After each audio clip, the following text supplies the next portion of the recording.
here we got the Polymers primer binder coat that we're laying down. This is simply to just seal up the slab so that it avoids any gassing of vapor coming up into your base coat. Goes on at 10 mils. And this will dry, this will sit for a good 6 to 8 hours until it's attack free before we can start laying down our base coat. What's the working out local time here? You got about 20 minutes. 20 minutes. John, you want to come catch this edge?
So what we got here is the General Polymers epoxy, the CR3744, which is our top coat.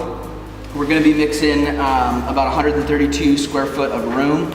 And so what we're going to do first is we're going to add the part B, 64 ounces of part B, and then we're going to add 128 ounces, it's a 2-to-1 ratio, so 128 ounces of A into part B. We're going to mix that for about a minute, and then we're going to cut it with approximately 10% of denatured alcohol solvent to bring up the viscosity of the material so it's a little easier to spread around on the floor.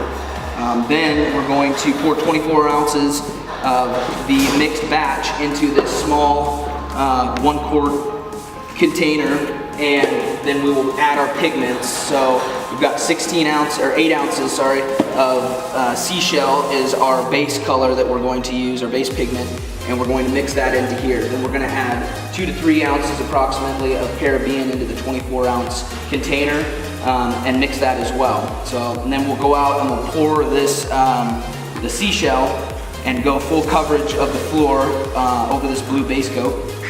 And once that's done, we'll come in and we'll pour dots and streaks of the Caribbean over the seashell, and with a magic trowel, we'll spread that around sporadically, just enough to get it to blend in a little bit, and then we'll kind of walk away and let the colors settle out into each other. So, should be a good look. I'm looking forward to seeing the product.